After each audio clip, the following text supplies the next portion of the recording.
Hello there and welcome to CoreTV News on the hour with me, Sabina Izuku. Chad is to intensify efforts and work closely with Nigeria to end the Boko Haram insurgency when President-elect Muhammadu Buhari assumes office. Chadian President Idris Deby made this pledge when he paid a courtesy call on the incoming president in Abuja. Deby, who spoke through an interpreter, maintained that with a much stronger bilateral relationship between the two countries, Boko Haram will be wiped out.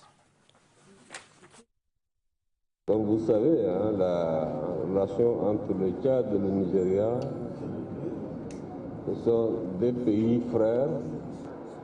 Ladies and gentlemen, Mr. President is saying that this visit today in Abuja, Nigeria, aims at coming to congratulate the Nigerian people and leaders of achieving one of the greatest elections ever seen in Africa. And as you said, Mr. President is emphasizing the fact that Nigeria and Chad are two countries with one people. We have many things in common, many destiny. We have a long tradition, a long history together. And in this sense, the visit here to meeting with President-elect. Our main preoccupation in this region is the question of Boko Haram. And we have known how Chad, Niger, and Cameroon have been helping Nigeria to secure the border. And we know what effect it has on commerce and industries. Some of the bridges were blown, some of the infrastructure again is destroyed.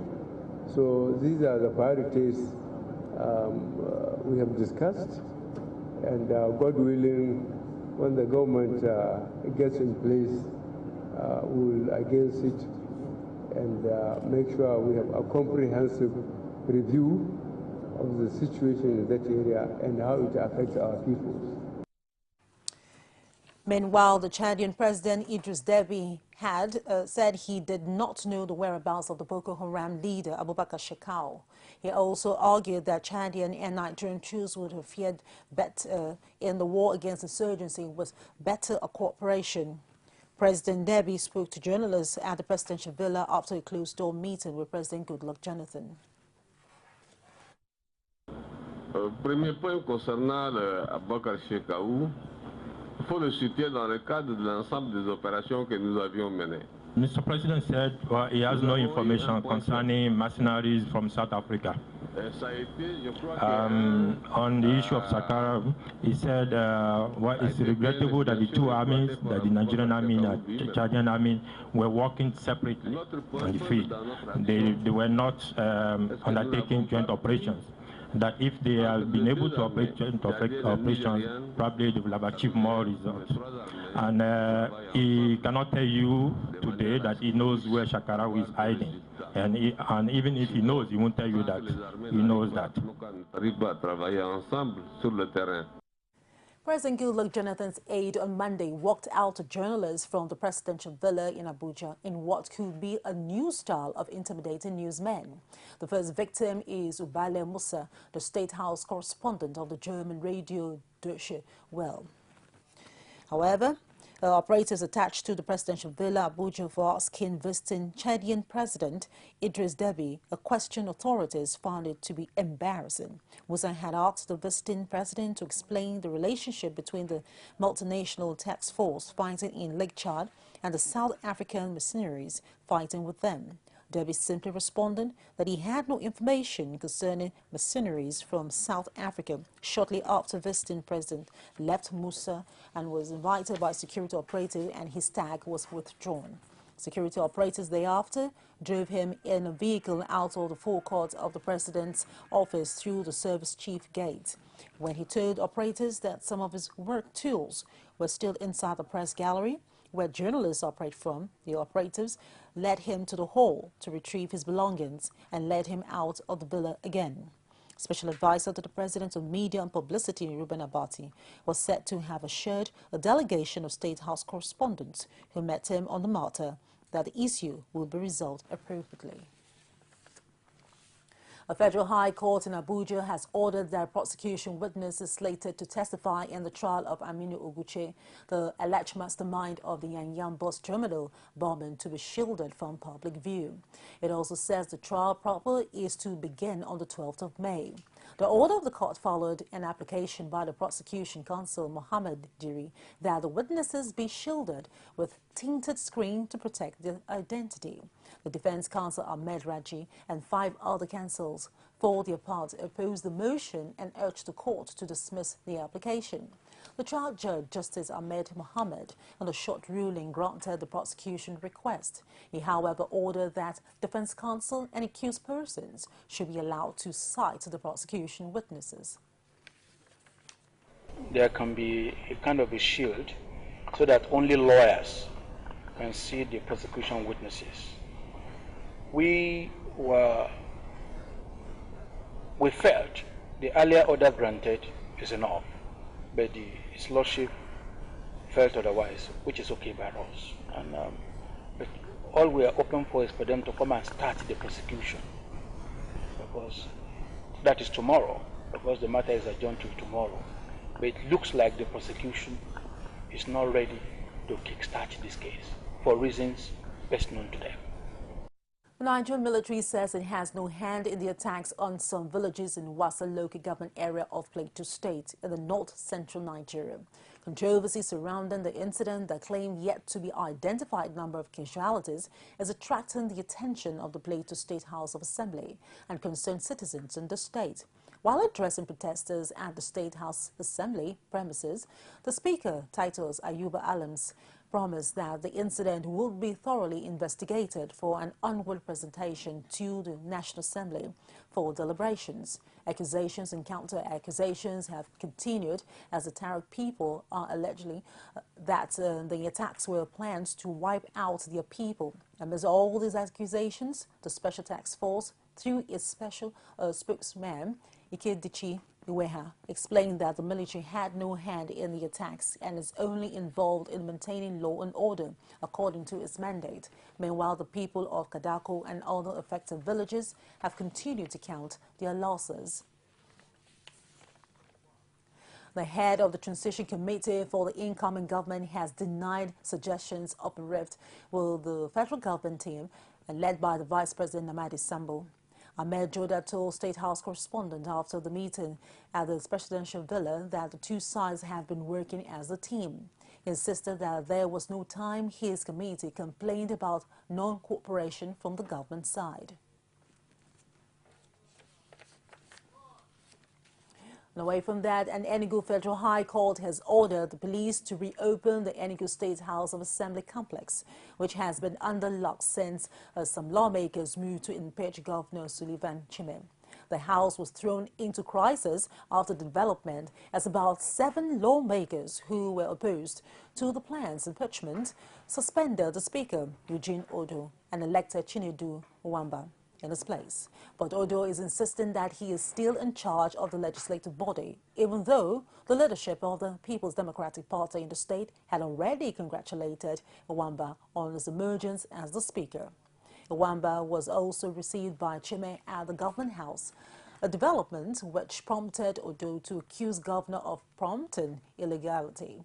Odo had headed for the courts to challenge the development, including the closure of the State Assembly by the police. In an interim order made in the suit, the court presided over by Justice Dorcas Ajishi ordered the police to reopen the assembly. The team of policemen deployed by the gate were equally ordered to leave. The Ekiti State Electoral Tribunal has made its inaugural sitting. The panel, led by Justice A.N. Eraho, will be taking 6 petitions, with 3 challenging 2 senatorial districts and other 3 for 3 House of Assembly seats. The PDP and the APC expressed their confidence to emerge victorious at the close of the tribunal. Our correspondent Rashid has more. And away from that, Chukwuma Azikiwe, the first son of the pioneer president of Nigeria, Dr. Nnamdi Azikiwe, is feared dead. A family source who pleaded not to be named said he passed on at Bromeo Hospital on Sunday at the age of 75. It was gathered that he had been battling protracted respiratory-related ailment for some years now. Chukwuma, until his death, was the OL of Onitsha, a traditional position he inherited from his father in 1996. Dr. Nnamdi Azikiwe died 90 years ago on the 11th of May 1996. Chukwuma had once contested unsuccessfully the governorship seat of the old Anambra state at the end of his diplomatic career. Details about his funeral arrangement will be announced later according to the Onitsha custom and tradition. We'll take a short break, and where written, CoreTV News on the Hour continues. Do stay with us. Women share the most amazing thoughts on national issues, and they do it passionately. For most men that are educated, that are exposed, will see nothing to it. The population and the level of poverty made me cry. No infrastructural development whatsoever. And you tell me Lagos is working? That was an accident, and it was a one-off thing.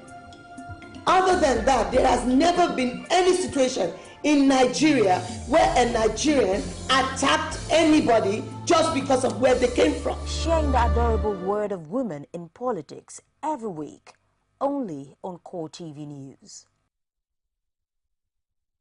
Welcome back to the news. For more information, you can reach us on any other social media platform, and that's on facebook.com/CoreTV News. And our Twitter handle, @CoreTV News NG. For news updates and other programs, you can stream us live on youtube.com/CoreTV _ and the news. And Enugu Federal High Court has ordered the police to reopen the Enugu State House of Assembly complex, which has been under lock since some lawmakers moved to impeach Governor Sullivan Chime. The house was thrown into crisis after the development, as about 7 lawmakers who were opposed to the planned impeachment suspended the Speaker Eugene Odo and elected Chinedu Mwamba in his place. The National Assembly is not impressed with the performance of the state assemblies in the last 16 years of Nigeria's democracy. It also advised the state legislators to refrain from abusing the impeachment powers vested upon them by the 1999 Constitution. Senate President David Mark said this at the opening of a week-long induction program for newly elected state lawmakers in Abuja. The chairman of the Senate Committee on Rules and Business, Ita Enang, also expressed a similar sentiment as guest speaker. So House of Assembly go, and sometimes they line out magistrates and judges and call them and hand over key of Camry or Kia to judges. It's wrong, and you are responsible. Stand up and protect the judiciary. Therefore, if you don't protect, you will always say that they are standing for them. I apologize, but this is wrong. It is wrong. It shouldn't be allowed to happen. And we have done it in the national, in the federal. You cannot, we don't interfere how the judiciary does their money. When it goes to the Chief Registrar and the Chief Justice of the Federation. It is administered through the National Judicial Council. Otherwise, you'll see the judiciary can be independent at that stage. And the money of the judiciary in many states are used in doing other things, so that judiciary can't even pay salary with their own money. So you have to stand up, otherwise you will still say that they're saving the executive.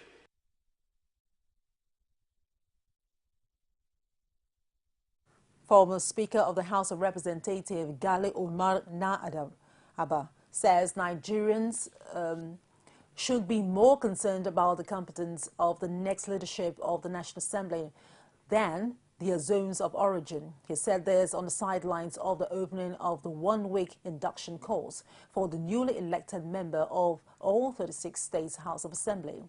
Nadaba is, however, convinced that the All Progressive Congress will put forward credible men for the position of Senate President and Speaker of the House of Representatives. Well, yeah, you will agree with me that the APC has just taken over the federal government. Before this time, the APC has never run the federal government. Therefore, it is going to be foolhardy for us to expect that these things are going to be easy. And more so that with the configuration of the party and the zonal arrangements and so on and so forth, these are things that must definitely be teething for the party. But I think it's worth it that these things are considered carefully so that mistakes are not committed. Nigerians must not be in a hurry to know where their next speaker or Senate president is coming from.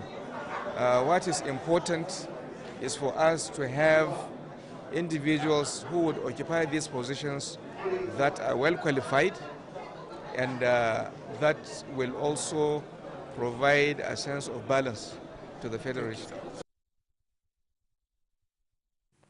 The governorship candidate of the All Progressive Congress in Enugu State, Oke Ezia, has denied allegations that he embezzled about 400 million naira meant for the campaign of President-elect Muhammadu Buhari in the state. The alleged embezzlement has been cited as one of the reasons behind the party poor outing in 2015 general elections in Enugu State. The allegation has also led to a major crisis in Enugu State chapter of the APC. But refuting the allegations, Ezia has forwarded a financial report which detailed how funds made available to him for the campaign were disbursed to the national chairman of the party, John Odige Oyegun. Ezia made copies of the report available to journalists in his campaign office in Enugu. According to him, only a total sum of 133 million naira from the APC was handled by his campaign organization before, during and after the polls. The governorship candidate, who admitted that political parties do not disclose the money they spend on campaigns to the public, said he decided on the action because of the allegations being leveled against him. The crisis rocking the PDP, People's Democratic Party, seems to have extended to its Lagos State chapter as news filtered in the early hours of Monday of the sack of Tunji Shele by 34 members of the State Working Committee. He was immediately replaced by the current Secretary, Wahab Owokoniro. The committee accused Shele of mismanaging elections campaign funds and manipulating the party's primaries last year, which ultimately led to the defeat of the PDP at the polls. CoreTV News crew was at the party's secretariat, which was under lock with the presence of security operators. Journalists who gathered at the secretariat were dispersed after some time as there was no one to react to the news. Meanwhile, the Lagos State Publicity Secretary of the People's Democratic Party, Gani Taofik, says Tunji Shele remains the chairman of the party in Lagos. In a statement released in Lagos, Gani says that Shele-led executive had given the party its best result in Lagos and wondered why anybody would want to remove him. He added that the purported removal is of no effect and urged people to disregard an action he said is laughable. Lagos State Governor Babatunde Fashola has emphasized the role of adequate database for the citizenry in the efforts of government at providing dividends of democracy in the state. Fashola made the assertion after collecting his national identity card from the Director General of the National Identity Management Commission, Chris Oyemena, at the State House, Ikeja. Fashola insists the initiative will assist government in proper planning. For his part, Chris Oyemena explains that aside serving as the national identity card, the card could also be used for financial transactions. If this had been done successfully, it will have eliminated or substantially reduced the pressures that we all put ourselves through in trying to get PVC to vote. Because this would have been your identity, and so many parameters of our features, age, and all of that would have been in it, and date of birth, so we will know who is eligible to vote and who is not eligible to vote. That's why it's a multi-purpose card, aside from the fact that it's a KYC card, or know who you are dealing with. it also provides a payment platform and therefore potentially enables the citizenry to deal in the formal financial system because there's a prepaid card.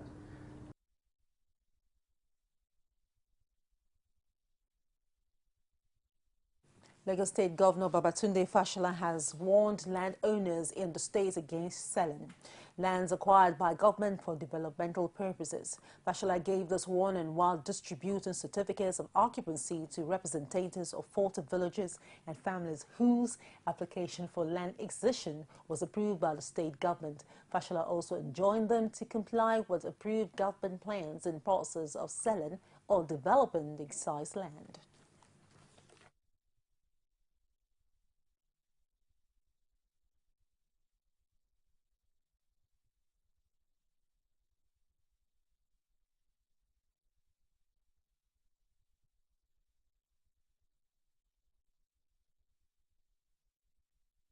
Which we are trying to correct by this process now, is that some people, after collecting the excision, come back and say it's not enough. Or after taking the excision, now jump onto government land. That must stop. So that is the reason why we are doing this in the open.